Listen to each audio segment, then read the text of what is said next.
problem with the crew there was 130 feet long to start with.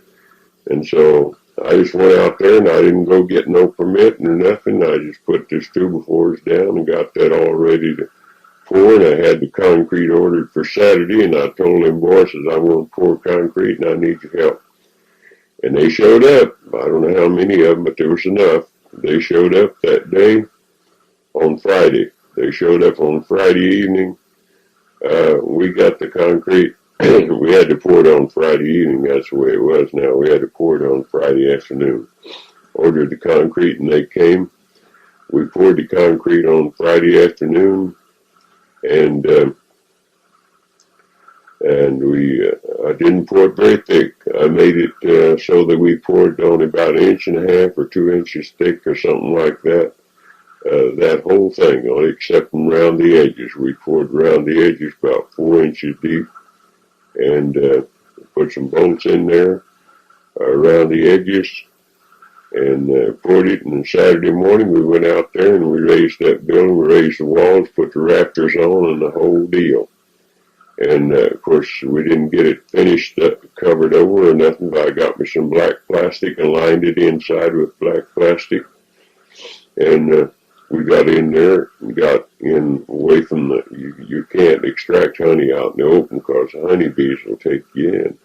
And so we had it all ready, and by Sunday afternoon, it was ready, and Monday morning I started extracting honey in it. And I went ahead and finished it as I went along. Everything worked out fine there. So, they never did say anything about it. I never had no permit. They never did mention it. The next year, they put it on my taxes. They put it on my taxes there for sure. They added that building onto the taxes. And until this day, it's never been nothing said about it. We sold it, and I'll mention how we sold it later on, but anyway, right now I'm thinking of something that happened back there. I'm going to go back to I'm going to back up a little bit there, and we'll come back to this later. But when we was doing the hay there, once upon a time when I'd run out of work, I got into hay. I got to hauling hay for myself there, and I bought a bought an old International with a semi on it from somebody, and I went back and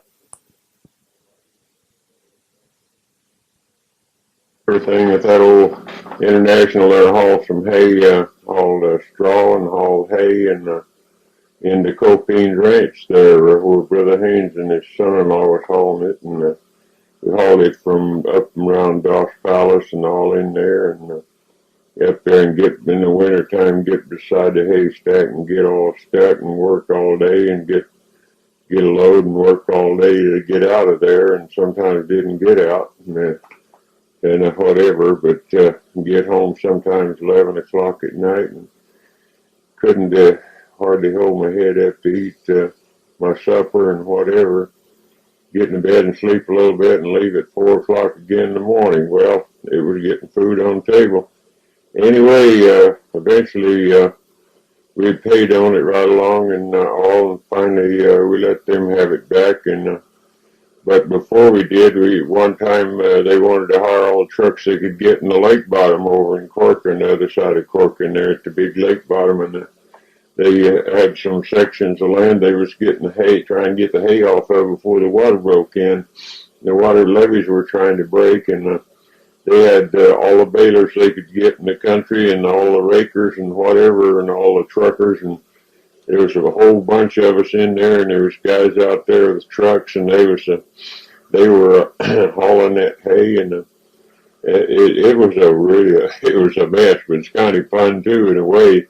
But there was a bunch of guys out there, and they had bobtail trucks, and they didn't have much experience, a lot of them, and they'd run into the hay and hang up, and it wouldn't go up the loader and whatever, and we had a loader on the side of that semi right in the middle of it.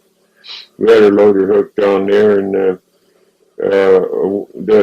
even one of my boys, Gene, he was about, 11, I think, 11 or 12 years old anyhow, somewhere's around there, and he always wanted to drive a truck, and we lived over on Pine here, where Mr. Andrade had this big truck. He hauled steel all the time, and he'd come in every few days. He'd come by the house, and Gene, his eyes would pop out when he seen that big truck. He always wanted to be a trucker.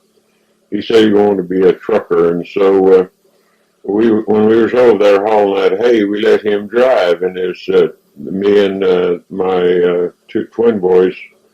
The twin boys, they were 13. I guess Gene must have been just about 11, because they was about 13 then, or 12 or 13, and Gene was younger than that. But anyway, we let him drive that old International semi. Now, he could only see that loader in the bales. Wouldn't even get to that loader. And the guys out there, they couldn't believe that he could drive that truck down through that field and pick up all them bales.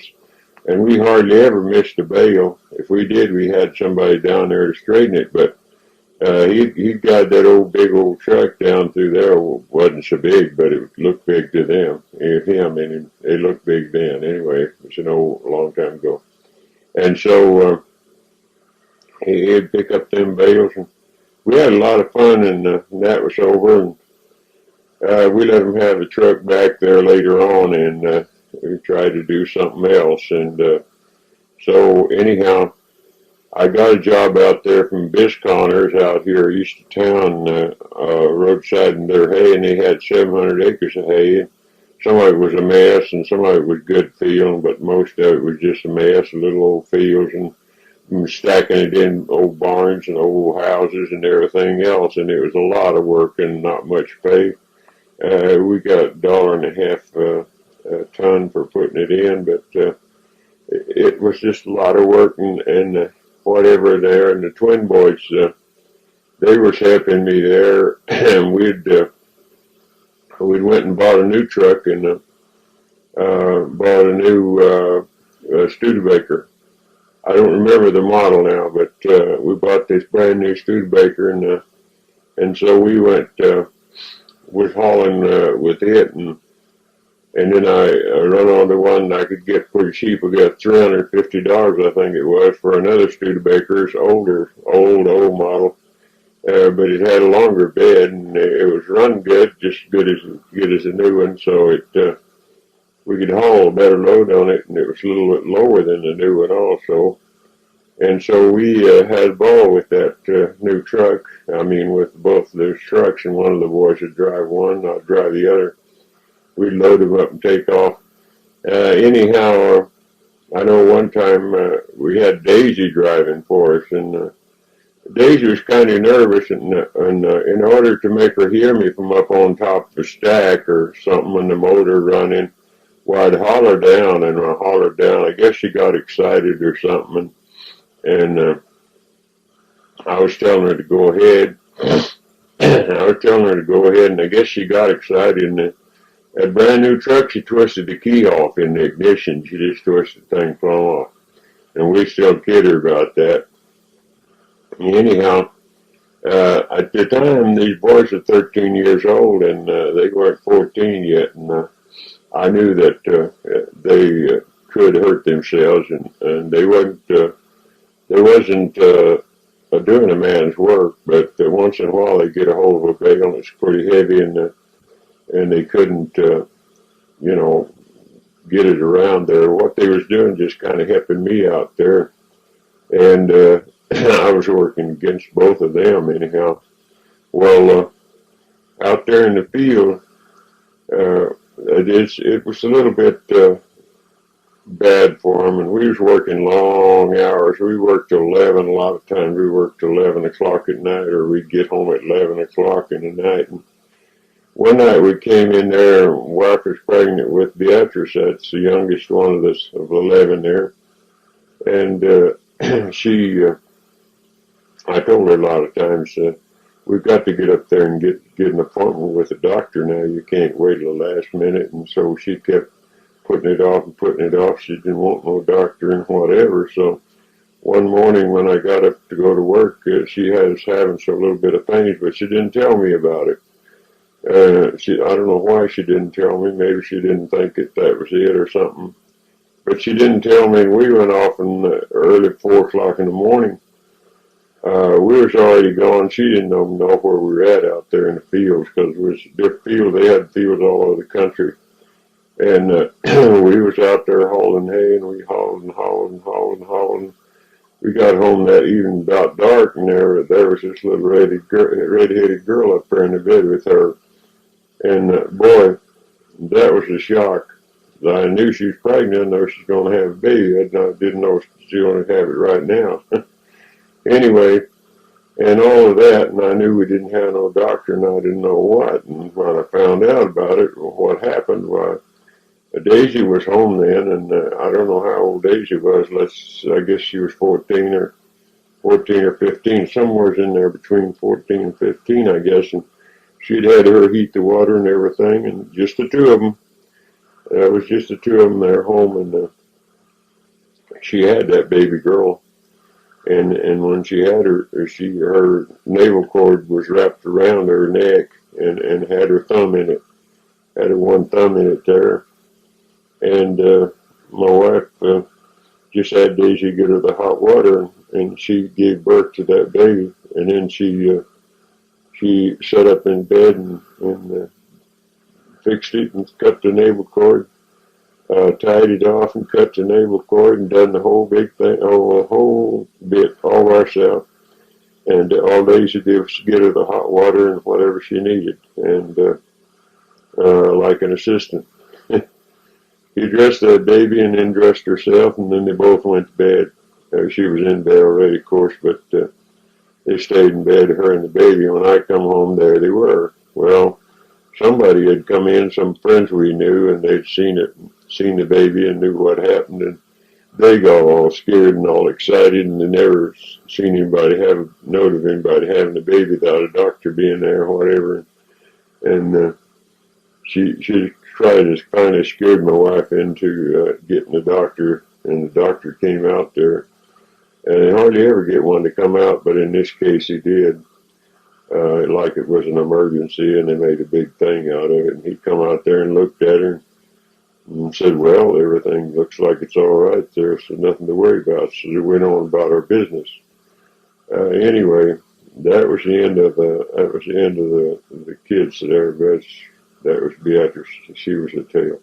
Anyway, anyhow, well, we worked on there for a while that year, and finally we sold the truck. We traded the truck off, actually. We sold one of them. We sold the old one and traded the new one in on a brand new Studebaker car. And we took off to Oregon that summer, the following summer. We took off to Oregon to, I think this brand new truck was a 53, to give you a little bit of time on what time it was. I think it was 53. The new truck was a 53 model when we bought it. And maybe it was 54 when we bought it. I don't know, but the Studebaker was a 53 or 54. I don't remember now. Just exactly on the Studebaker car, but we drove that a while. We went to Oregon, started picking beans, and then we started going up there every year. After that, we started going every year. I did carpenter work. I'd go back and do carpenter work. And then when carpenter work was, well, anyway, whether it was over or what was going on, when it come time to go to pick beans, which the bean picking was in August, but when school was out, well, we'd always take off when school got out, and then we'd pick beans, and we'd do some other work, pick a few strawberries and stuff to kind of keep things going till the beans came on, and then we'd pick beans when the beans was over and come back home, and we picked beans up at Staten there for the Lafkeys, and most of the time we picked for different people, but we picked mostly for Lafkeys, and we picked a ton a day, and sometimes I would crowd some of the kids there, especially one of the twin boys there. I'd crowd him a little bit, and I don't know, maybe I paddled him, I don't know, whatever now, to get him to get in there and get with us. And now I'm sorry about that. I'm real sorry, Butch. I'm sorry about that. But anyway, it's just one of those things. I was raised up that way, and my mom raised me up that way, and I never did resent anything that she did. She paddled me when I was 16 years old with a saddle quirt, and that's a little better than just giving somebody a paddle. Anyhow, I never resented it. I thought I was supposed to have it. Anyway, I'm sorry about that. Anyhow, when we finally did, everybody got organized, and we picked a ton of beans, and we were through by 2 o'clock in the day. And then the kids would all go to the creeks, and there was some nice water there. It's just flowing down through there, and gravel bottom and whatever, and clean. And the kids would go out there and swim and have a ball. And the water was as deep as you wanted it. They could play in the shallow water or deep water and whatever, and it wasn't muddy. It was all gravel bottom. And it was real neat, and they'd swim and get all cleaned up and get on some clean clothes, and we'd go to town in the evening, go to, I forget the name of that, Dairy Queen, I believe was the name of the place we always went to drive in, and they'd have milkshakes and hamburgers and whatever they wanted, just about. And when that was over, we'd go back and get all ready to go to bed. We go to bed pretty early. We went to bed just a little after dark every night because we were something. We had to be in the field in the mornings real early, at 8 o'clock anyway, by 8 o'clock, so to pick the beans. And well, when we got organized, it worked out pretty good, and they paid $80 a ton. And back then, it was good money. $80 that you could make $80 every day. That was something pretty good. And nobody had to hurt yourself. You just picked them beans. There's no strain to it. I mean, you learn to pick them fast, where you can make a lot more if you pick fast, and it wouldn't be any harder on the action. And I carried most of the beans myself.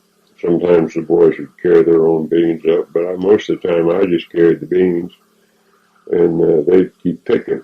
And anyway, I carried the 3/4 of them anyway to the scales, and we didn't have to carry them for. They usually broke the fields down so that they could load from both ends or pick halfway through one.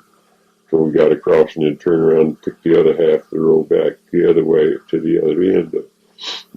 We could just go down there and come through, and then dump them and come down and come through and dump them. Sometimes you get full a time or two out in there, and you have to carry them to the scales. Anyway, we did real good at that, and we kept doing it. We did it for about 5 years in a row, I guess, and then we went. One year we went on up to Yakima and picked apples, and we picked apples that one year, and we had a lot of fun doing that. We stayed over a little bit, helped them out of school for a little while there, which up there in Yakima, they let them do it there because of the apples, and they had to get the apples out. And I guess their school run longer in the spring, and we didn't have to send them to school up there. They could work in the apples at that time.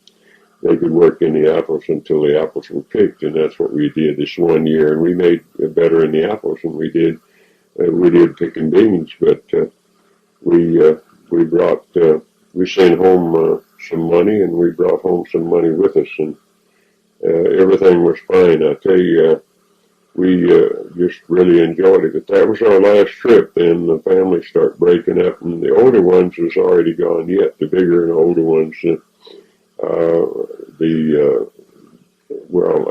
They was all in the service. Johnny, Riley, Wallace, and Gene were all in service when we picked the apples.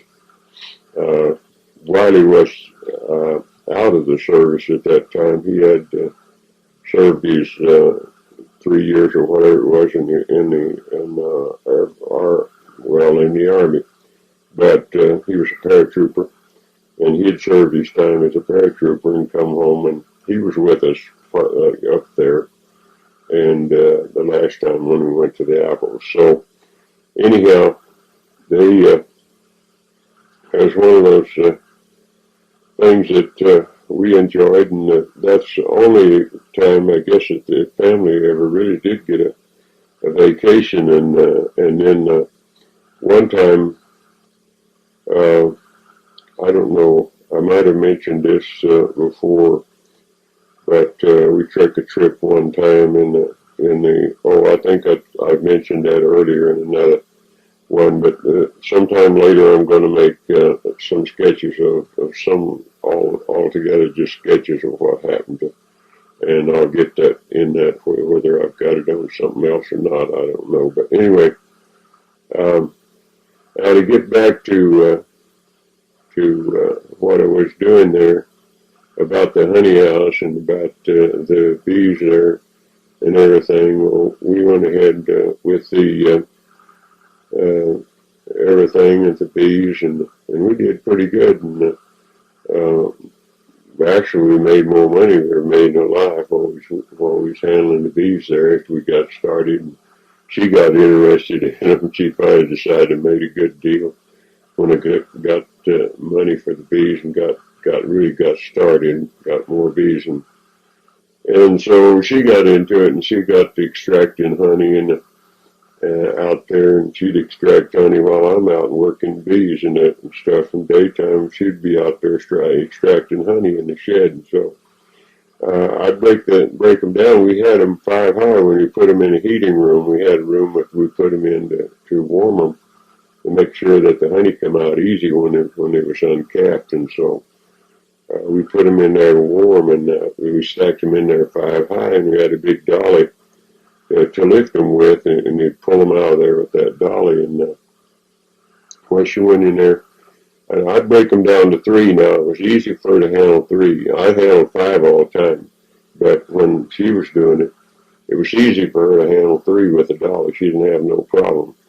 So I'd break them down to 3, and I told her, now, if you ever get a hold of this and you don't have any broke down, you just take the lid off, and you take, well, the lids wasn't on them, but you just take the combs out 1 or 2 at a time and put them over into another box that you got on your dolly, and do that until you get 2 boxes off, and then and break down another one, and then go ahead and you just haul 3 high, never haul more than 3.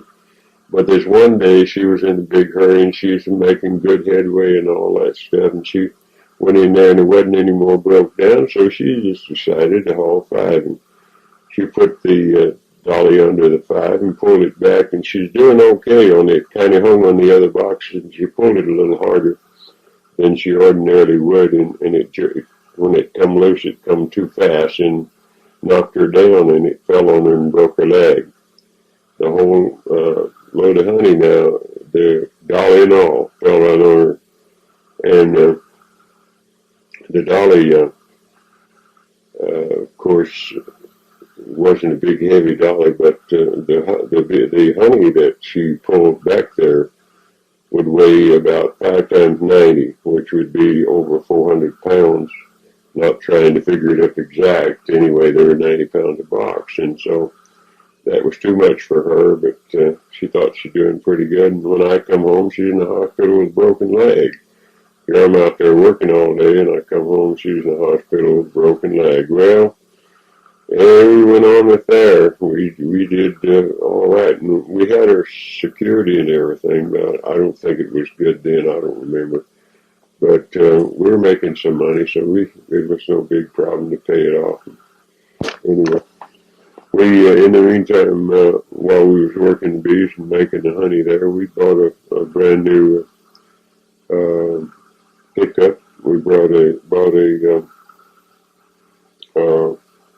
I forget the model, 59 model, a 59 model 4-wheel drive Ford. And it was a nice pickup, and we paid cash for it today. We bought it. So we were doing okay. Anyway, in our home, we owned our home. We had paid for it, and they paid for everything as we went. We'd build onto it. We had plenty of room and everything. So one time, I don't know, I'd have to move bees and work in the honey and everything, and I tried having the boys help me, but I wanted to tune one of them into it, give them a partnership and have them work with me and own a half the deal. And I offered to one of the boys, and I don't know, things didn't work out.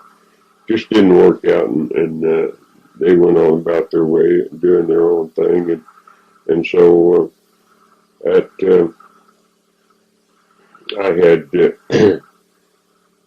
got out of the hay business on account of the two twin boys. I didn't want to hurt them. They was working too hard, and I figured that they could rupture themselves, or they could do most anything that would hurt them for life, on account of being so young. And so I got out of that, and anyway, I was working in this here, working in the bees. I'd go out in the mornings real early, and I'd work. I'd go out and I had them on the alfalfa seed, and I'd do almonds, pollen, and alfalfa seed pollen, and I know at the time I had them, when I decided I'd like to get rid of the bees on account of the strift and strain and whatever, and I'd go out there, and I couldn't hire help because I guess I'm a funny guy. I just couldn't find anybody to do it like I wanted to do it, and they wouldn't show up when you wanted them to show up, and they wouldn't do this and do that, and so I didn't hire help. I was just doing it, and I'd had them in oranges. I had bees in the oranges yet, and they was going to spray, and I'd come home from out in the alfalfa field working out there, and it'd be 100 or 110 in the shade, and there wasn't no shade out in the alfalfa field. And I'd work bees out there all day long and come home. My wife she'd come out and meet me and say, the guys called and said they're going to spray tomorrow, and he got to move 2 loads of bees. And I'd go out there and make 2 trips, haul 2 loads of bees, and take me about 10, 11 hours. Well, sometimes I could haul them in 3 or 4, depending on how it come out and how far I had to take them to get them out of the way and get them set down again. And I'd go out and move them, and in the morning I'd come home, sleep 2 or 3 hours, and get up and go again. And I kept doing that, and it just kept backing up on me, and more work and less sleep. I was getting about worn out, and I decided I wanted to retire. And it was 1972. I was 62 years old, and so I decided to retire at 62. And so I went down and talked to one of my twin sons, and Elsie, and he had a little piece of property down there that he had bought a long time back, and he was paying on it, and he was going to pay on it the rest of his life almost. They had a deal where you couldn't pay it off. You had to pay the payments as you went, and so anyway, I went down and had a talk with him, and I told him I'd sell him my bees, I'd sell him the truck, I'd sell him all the bees. We was running 1,000 colonies at the time. And I told him, I'll sell you all the bees, I'll sell you the truck, and I'll sell you the property and the house and all for $35,000. And he thought about it a while, and then he told me he was going to do it. I guess he talked his wife into it, or anyway, they decided to do it. And so he moved up here and took over the bees, run them the rest of the year. That was in the spring. We was just starting out in the spring when I told him that. So I worked with him. I was going to work with him that year in order to get everything rolling. But I didn't work full time. I just worked once in a while, and I'd keep him posted on everything so that he'd get all line up and everything. And they did most of the work. Him and one of my grandsons worked with him, and they got along fine. And so that worked out pretty good. Anyway, when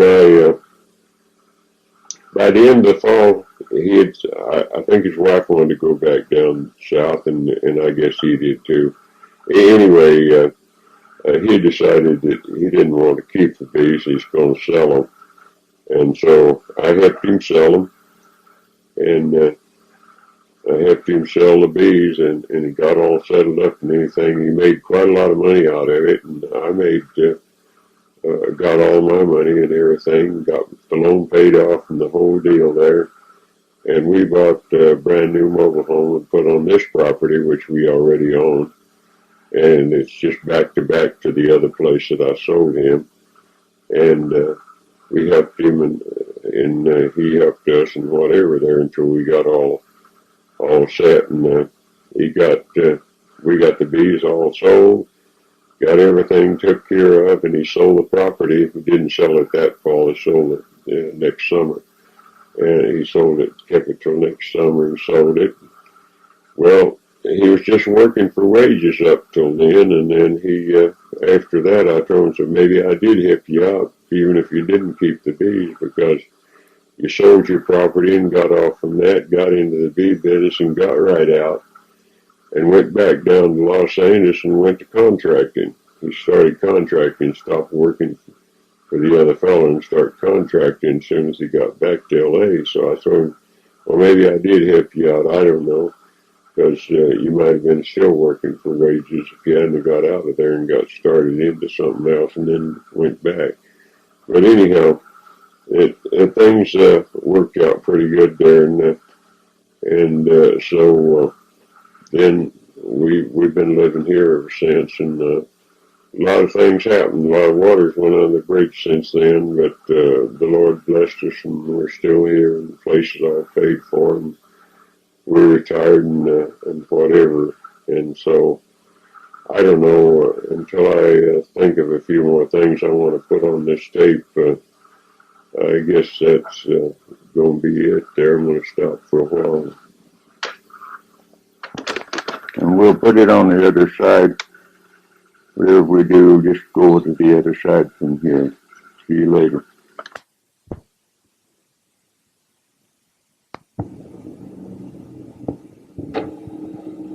This is Daisy, and I'm going to add that Dad forgot to say when Elsie and Wellesley were born. They were born in Pacoima, the same place that I was born.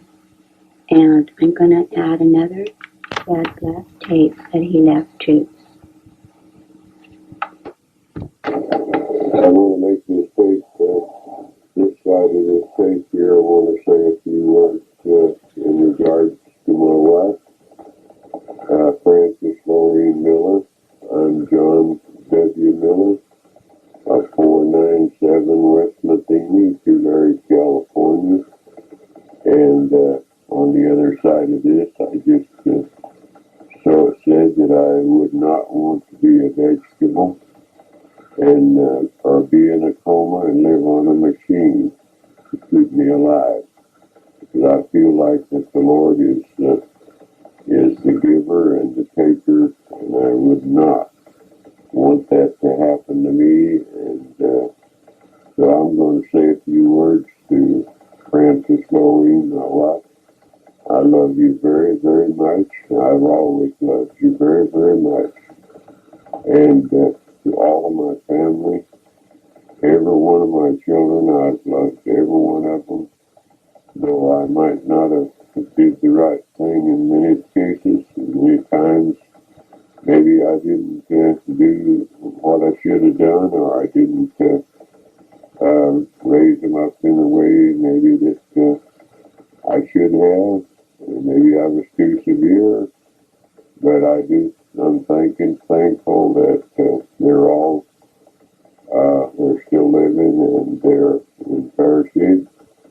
And anyway, I just want to say that I love every one of my children very, very much. And if anything should happen to me that I won't be here anymore, I definitely want my wife taken care of, and I want her taken care of properly. I don't want anybody taking advantage of her in any way, shape, form, or fashion.